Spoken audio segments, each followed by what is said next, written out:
বাইরে মচমচা, ভেতরে creamy chicken আর cucumber toasty.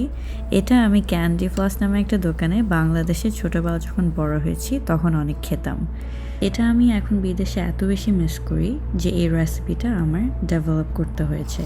Finally অনেক কিছু ট্রাই করার পর আমি খুব এক্সাইটেড যে এই রেসিপিটা রেপ্লিকেট করতে পেরেছি। সো তাই আপনাদেরকে দেখাচ্ছি, যারা বিদেশে থাকেন তারা অবশ্যই এটা বানাবেন, আর যারা বাংলাদেশে থাকেন তারা যদি মেনুতে এখন থেকে থাকে প্লিজ এটা ট্রাই করবেন। আজকে আমি আপনাদেরকে 4টা স্যান্ডউইচ বানানোর জন্য রেসিপি দেখাচ্ছি। চিকেনের জন্য 1 টেবিল চামচ গার্লিক, 1 টেবিল চামচ জিঞ্জার, একটু লবণ আর পেপার। এই পানিটা গরম করে চিকেন ব্রেস্টগুলি অ্যাড করবেন।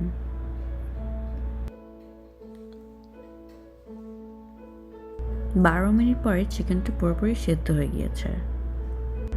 এখন চিকেনগুলোকে খুবই ছোট করে স্লাইস করতে হবে, কারণ এটা ঠিক ক্যান্ডিফ্লসের সেই স্যান্ডউইচটা খুবই ফাইনলি মিন্সড ছিল আমার যতদূর মনে আছে। এখন এই চিকেনটাতে মেয়োনিজ অ্যাড করবেন 3 টেবিল চামচ।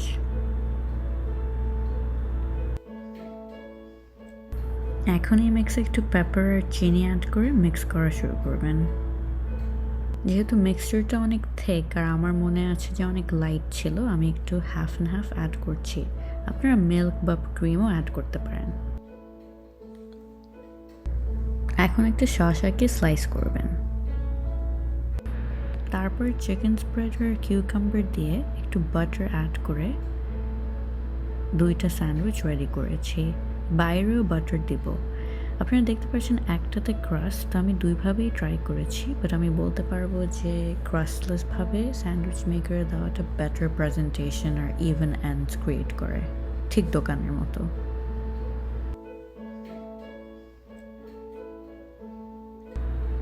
এখন আমি স্যান্ডউইচ মেকারে দেওয়ার পরে বাটারটা অ্যাড করছি, ডিরেক্টলি পাউরুটিতে অ্যাড করছি, স্যান্ডউইচ মেকারে না।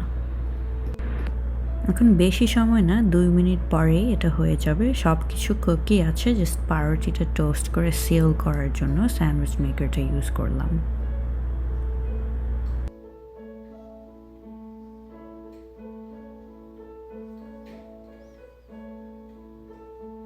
তো হয়ে গেল আমাদের মজাদার ক্যান্ডিফ্লসের famous chicken cucumber toasty sandwich.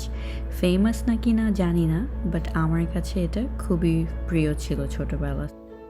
আপনাদের যদি আর কোনো রিকোয়েস্ট থাকে নস্টালজিক বাংলাদেশের খাবারের রেসিপি দেখার জন্য প্লিজ কমেন্ট করবেন আর জানাবেন কেমন লাগে এই ভিডিওটা।